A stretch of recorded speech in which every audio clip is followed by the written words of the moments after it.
What's up, everybody? I'm Stella Chung, and you're watching The Weekly Fix, where we round up all the gaming and entertainment news you may have missed this week and over the holidays. Today, Mass Effect Legendary Edition has arrived on Xbox Game Pass alongside a slew of other great games, and Sony unveils the specs for the PSVR 2. On the entertainment side, Spider-Man No Way Home is Sony's biggest movie of all time, and we've got some concept art for the film that shows off Tom Holland in the Venom suit. Let's start the new year off with a bang.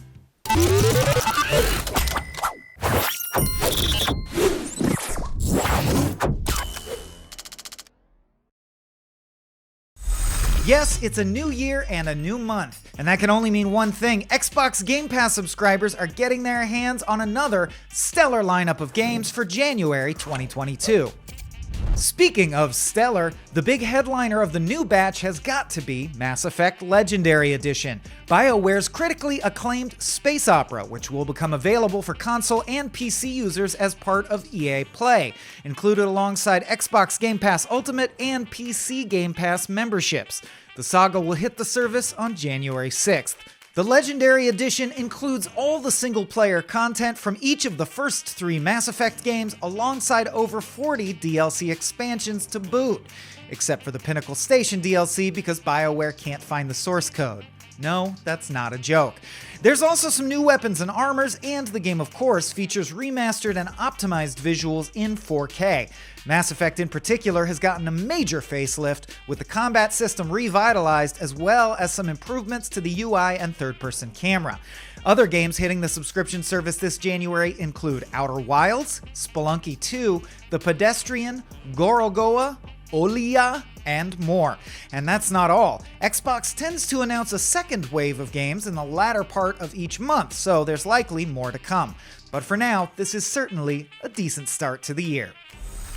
Of course, with the turning of the months, some games must go. Leaving Game Pass on January 15th are Desperados 3, Kingdom Hearts 3, Ghost of a Tale, Mount and Blade Warband, Pandemic, and Yik, a postmodern RPG. So if you've still got your eye on any of those, maybe give them a playthrough this week or next before time runs out. I believe in you. You can do this. You can play video games. Microsoft is currently offering 3 months of Xbox Game Pass for PC for only $1. Both first-time and past subscribers are eligible for the deal, and now there's even a trick to convert those 3 months of Xbox Game Pass for PC into 4 months of Xbox Game Pass Ultimate. This requires you to pay for an additional month of Xbox Game Pass Ultimate, which means new subscribers will pay a total of $2 for 4 months of Ultimate, while those who have subscribed in the past and are currently not subscribed are eligible to pay a total of $15.99 for 4 months of Ultimate. To make the deal work for yourself, just sign up for Xbox Game Pass for PC, then upgrade to Xbox Game Pass Ultimate, and bingo, you're in. Either $2 or $16 the poorer. Not too shabby for a third of the new year. And it looks like it's gonna be an all Xbox episode, people, because next up, a deleted mid-credits cutscene from Halo Infinite has seemingly been unearthed by data miners, and fans are already busy trying to figure out what it could mean for the future of Halo's story. As shared on YouTube, GameCheat13 posted the cutscene, which was seemingly meant to play out after the end of the game's single-player campaign, but before the post-credits scene that actually made it into the final version. And while the cutscene is officially no longer part of Halo's storyline, this could be considered a potential spoiler, so proceed with caution. During the brief clip, the cinematic shows pilot Fernando Esparza asleep at the helm of the Pelican, before being swiftly awakened by an incoming signal. Upon hearing the call to action, a stunned-looking Esparza calls in Master Chief to share his discovery. "Chief," says the pilot, "you're not gonna believe this." Okay, good start. Following the announcement, the incoming signal sounds the words UNSC tag detected, designation friend. But perhaps disappointingly, we're never shown what it is they're looking at, and it currently isn't clear as to why the mid-credits scene would have been removed from the end of Halo Infinite or to what it refers.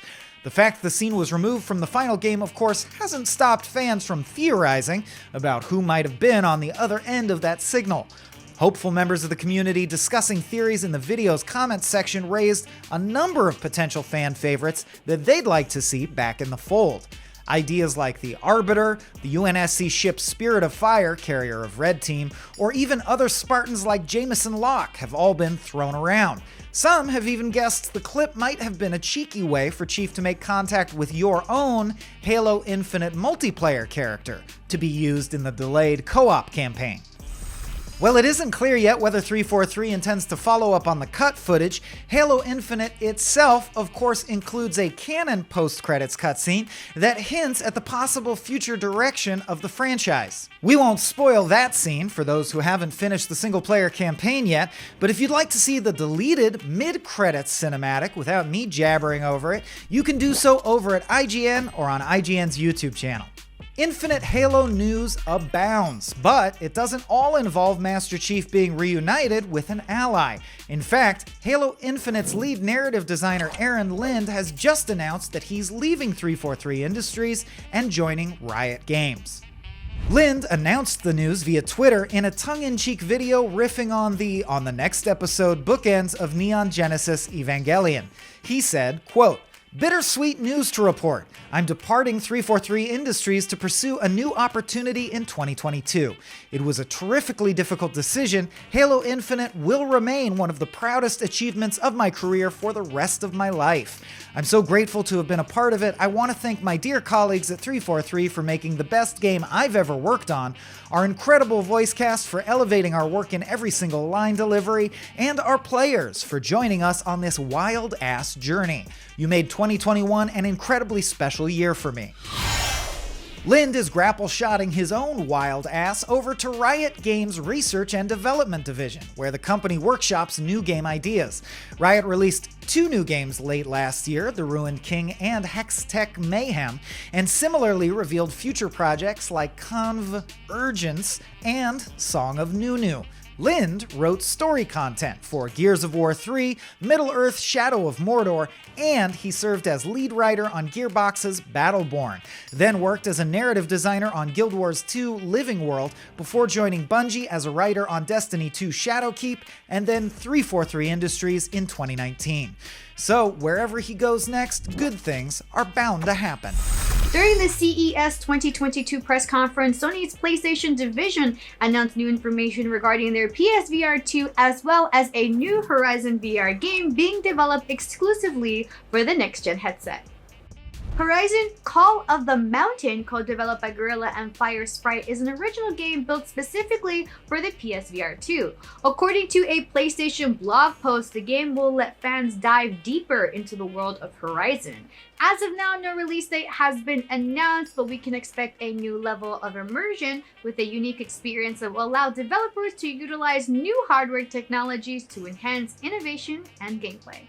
Now, even though we don't know much about the game itself, we do know what the PSVR 2 headset's new features will be. This includes new 4K HDR visuals with 110-degree field of view and a brand new OLED display, inside-out tracking using integrated cameras in the VR headset, and a new Sense technology that combines eye tracking, headset feedback, and 3D audio. I should also mention that PSVR 2 includes a built-in motor within the headset to give wearers physical feedback. This is pleasant news considering Horizon Forbidden West is coming to PlayStation 4 and PlayStation 5 very soon. So now we know what's next in the Horizon series. Moving on, Activision Blizzard has filed a lawsuit against cheat distributor Engine Owning, described as a commercial online business enterprise consisting of a German business entity and numerous individuals. As per The Verge, Activision filed a lawsuit against the cheat distributor on January 4th as part of its initiative to crack down on software that allows players to cheat in Call of Duty Warzone and its other games. With this lawsuit, Activision seeks to stop unlawful conduct by any organization that distributes and sells for profit malicious software designed to enable members of the public to gain unfair competitive advantage in Call of Duty games.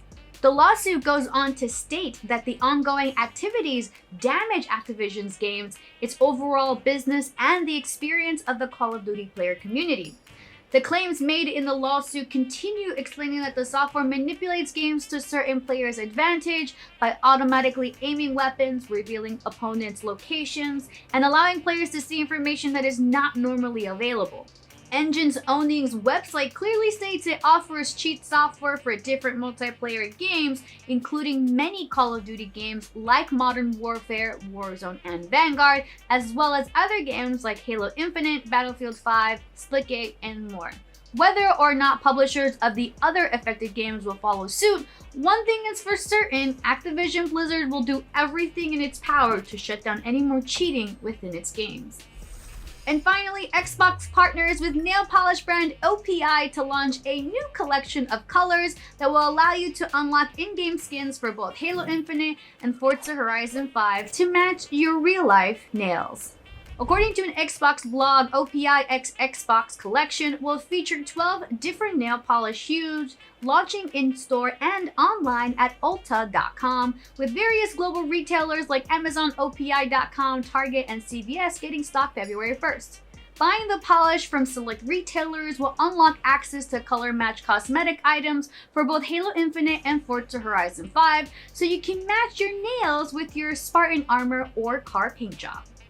In addition to the in-game cosmetics, fans will also have a chance to win custom Xbox wireless controllers that also match with the collection's top trending hues. Details on how to win are on OPI's Instagram and TikTok. Steam recently revealed data on the top-selling or most played games of 2021 on their platform, and we're gonna go over it. The top-selling list is comprised of 100 games that made the most money on Steam this year. This list includes full game sales, DLC, and microtransactions, so it's no surprise that free-to-play games also made it on this list. Steam doesn't rank the list of top games, so most are divided into categories starting from platinum to bronze, sorting them randomly within each category. In the Platinum category, we have Apex Legends, Dota 2, Destiny 2, CSGO, New World, Valheim, Naraka Blade Point, and Battlefield 2042 as some of the titles for top sellers. The Gold category includes Back 4 Blood, Sea of Thieves, and Red Dead Redemption 2, while in the Silver group we have The Sims 4, Monster Hunter World, and Civilization 6. On the lowest group of Bronze, we have Skyrim, the Master Chief Collection, Farming Simulator 22, and some other titles. Now, when it comes to the most played games for 2021, the game with the highest peak concurrent players was none other than my favorite game of 2020, Cyberpunk 2077. Personally, I clocked in a bit over 250 hours on the game, so I totally understand the statistics. Among other games for most played were Dota 2, Halo Infinite's multiplayer mode, New World, and some others. Check out our article on the full list of Steam's Best of 2021 on IGN.com. Moving on, you can always count on the Japanese to invent technology that is functional and ingenious. Baohoot is known for making a gaming bed and gaming mattress, but their latest product is looking to be clever and practical. The Hand Massager is a desktop machine designed to soothe gamers' hands, fitted with 15 air cushions to help with muscle fatigue, pain, and strain caused by excessive use. The machine massages palms and each finger one by one with massage techniques used by professionals.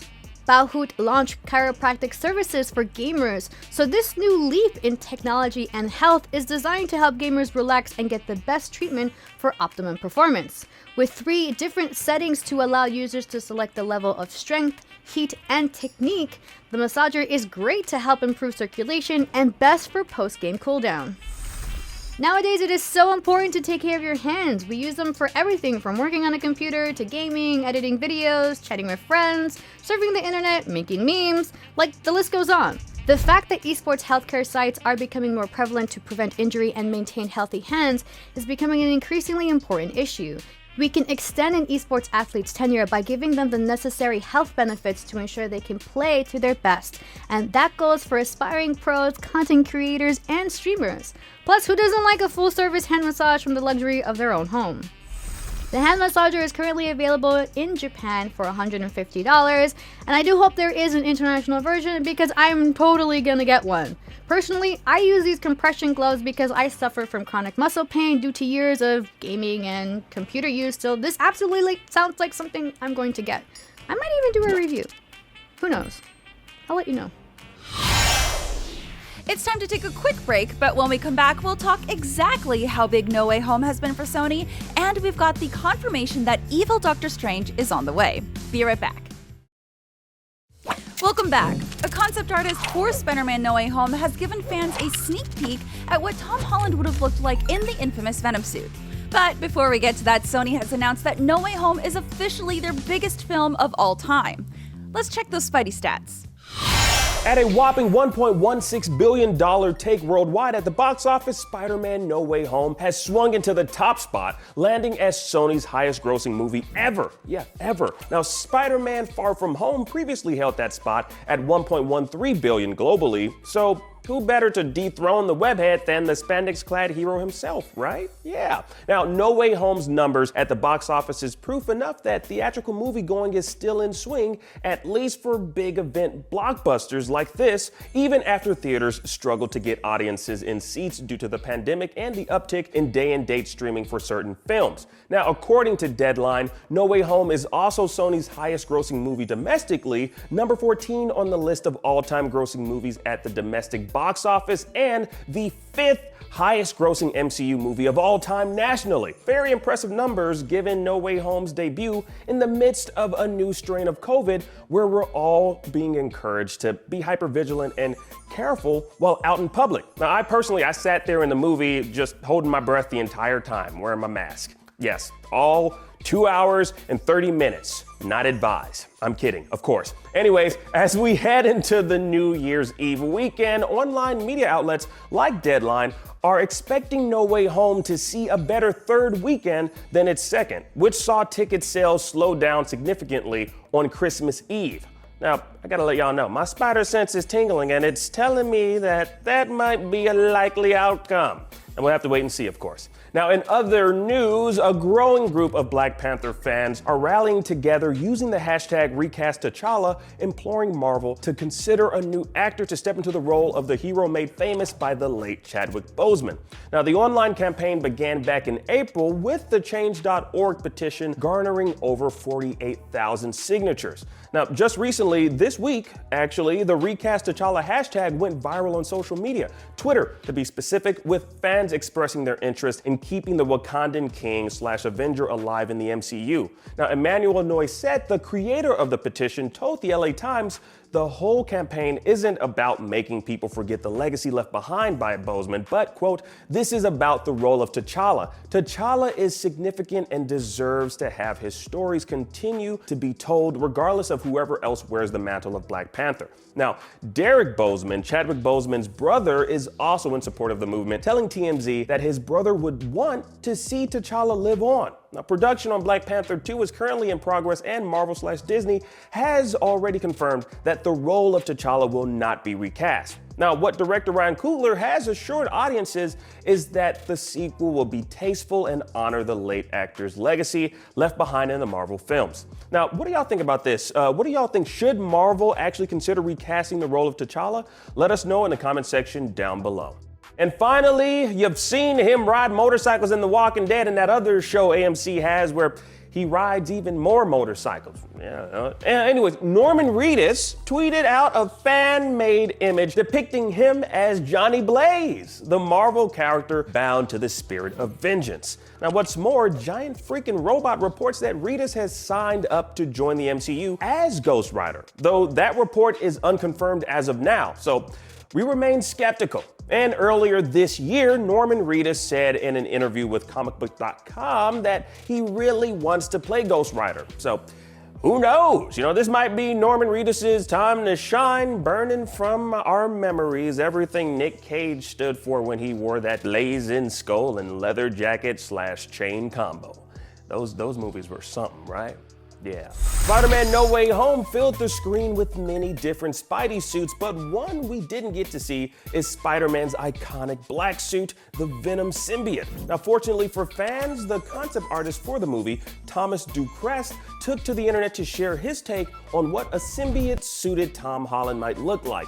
Now, in the tweet, Ducrest shares these images of Holland in the suit with the caption, quote, while I wait for the green light to show the work I did for hashtag Spider-Man No Way Home, here is a small take on what might come next. with a winking emoji and a bunch of hashtags. Now, Ducrest's post kinda adds some fuel to the growing flame of a fourth Spider-Man film on its way. Now, in fact, both producer Amy Pascal and big boss man Kevin Feige have confirmed that they're in talks for a follow-up to the No Way Home movie, with Feige telling the New York Times, quote, "Amy and I and Disney and Sony are talking about, yes, we're actively beginning to develop where the story heads next," which I only say outright because I don't want fans to go through any separation trauma like what happened after Far From Home.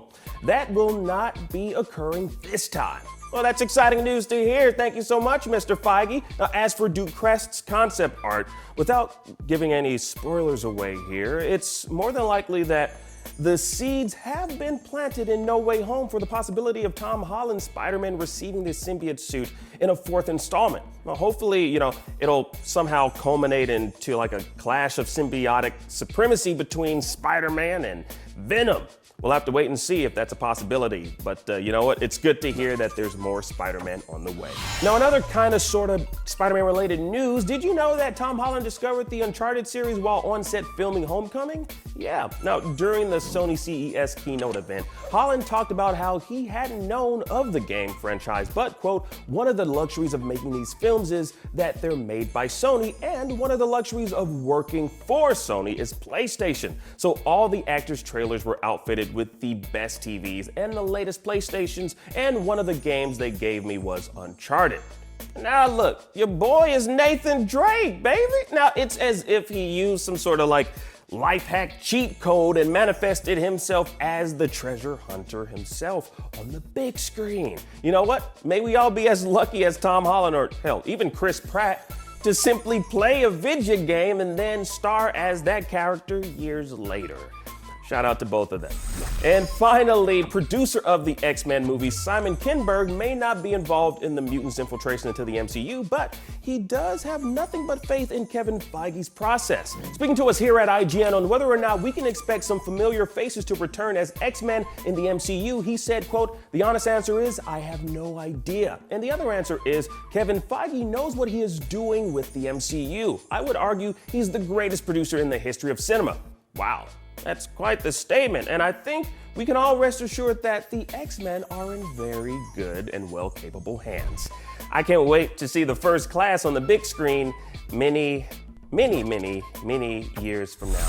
The first trailer for Doctor Strange in the Multiverse of Madness features appearances from Wanda Maximoff, aka the Scarlet Witch, Mordo, and what seems to be a corrupted Doctor Strange doppelganger. Revealed on Twitter shortly after the finale of Marvel's Hawkeye, it marks the first teaser for the next MCU release, due to come to theaters on May 6th. As you'd expect, the trailer keeps things somewhat vague, but it appears meddling with the multiverse has caused some serious problems for Strange, as a voice insists, quote, "He will not go unpunished." We also get glimpses of a marriage scene featuring Rachel McAdams as Dr. Christine Palmer, a very broken New York skyline, and an angry red-eyed squid monster, which we believe to be none other than Shuma Gorath. Various characters hinted at in other MCU projects are confirmed to make an appearance too. As expected after the post-credits scene from the WandaVision finale, Elizabeth Olsen's Wanda Maximoff is heavily involved, and Chiwetel Ejiofor returns as a seemingly more villainous Mordo, as hinted at by Doctor Strange's own post-credits scene. The movie will also introduce America Chavez to the MCU. Finally, and perhaps most multiversally, we also see what looks to be a corrupted version of Doctor Strange, who says things just got out of hand to our standard and somewhat perplexed Stephen. He bears a resemblance to the tragically corrupted Strange featured in this year's What If episode 4, although it's unclear if they're definitely the same character right now. The first poster for the movie also seems to indicate that Wanda will be a major part of the story, giving her almost as much space as Strange himself. Doctor Strange in the Multiverse of Madness was delayed from March 25th to May 6th earlier this year, and has reportedly seen significant reshoots, with Loki writer Michael Waldron working on new material.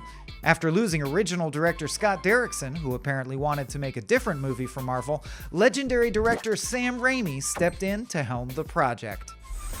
Next up, the Academy of Motion Picture Arts and Sciences has announced its short list in various categories ahead of the 94th Academy Awards, including Best Visual Effects. The Best Visual Effects category is entirely populated with blockbuster films like Dune, Spider-Man No Way Home, and No Time to Die.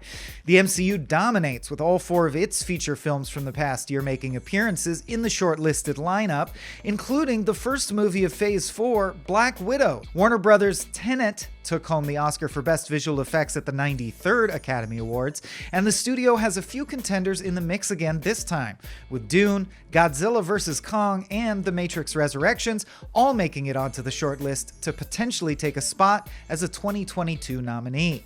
In addition to No Way Home, Sony Pictures features on the list with Ghostbusters Afterlife. 20th Century Studios' Free Guy was also named as a contender, alongside MGM United Artists releasing's latest James Bond movie, No Time to Die. All members of the visual effects branch will be invited to view 10-minute excerpts, along with interviews with the artists for each of the shortlisted films on January 29, 2022. Branch members will then vote to nominate 5 films for Oscar consideration, with the final list of Academy Awards nominees released on February 8, 2022. I'm Stella Chung, and that was your Weekly Fix. We'll be back here next Saturday with more of the biggest gaming and entertainment news of the week. See you then.